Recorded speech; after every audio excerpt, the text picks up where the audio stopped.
When Senate Majority Leader Scott Fitzgerald used a procedural move to block the oral chemotherapy bill on Wednesday, he said it would have passed, but not with the majority of Republican senators voting for it. Paul Westrick with the Wisconsin Leukemia and Lymphoma Society says he's talked to every senator about the bill and disagrees. By our count and meeting over 6 months with legislators, we feel there's 30 of 33 senators who support this bill, would vote favorably for it, and about 75% of the Assembly. The bill would force insurance companies to cover oral chemotherapy drugs at the same level they cover traditional IV chemotherapy.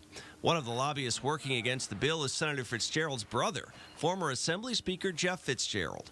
But Westrick doesn't believe that's impacting the senator's actions. If anything, Senator Fitzgerald really has to be more careful about this. I don't think that factors in. I think he's got his views, and they are what they are. Do you feel like oral chemotherapy is a more effective treatment? Yeah, absolutely. So one of the sad things about the debate on this, we ought to be celebrating the advances in cancer care.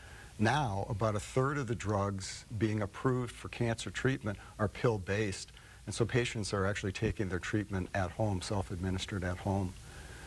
Also, these new drugs are much more targeted, so the traditional toxicity of chemotherapy, you think of the side effects, nausea, hair loss.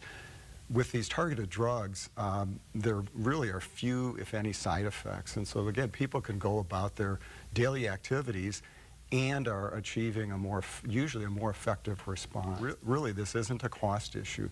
Yes, these drugs are expensive, but so are the infused drugs, plus the cost of going someplace and having that infused. So there's a substitution that's going on. The problem... How much more expensive are we talking about, to give people an idea? Well, they net out that there is no increase. But out of pocket to the patient, out of pocket to the... So here's the problem. If people think of their own personal situation, when you have insurance, you have a medical card and a pharmacy card. They're two separate benefits. And you have different copays, deductibles. Your out-of-pocket responsibilities are there.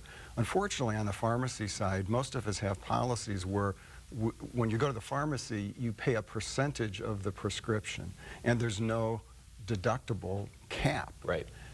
If these drugs cost $5,000 a month or $8,000 a month or whatever, and you're paying 10 or 20 or 30% of that with no cap, when you go to fill your prescription, you need to come up with $1,000 or $2,000 every month with no limit.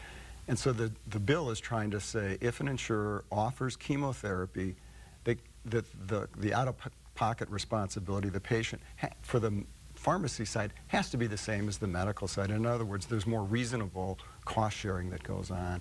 So we're seeing that people who fall through the cracks on this either have to choose another form of treatment or are borrowing significant sums of money to get the best treatment that they can.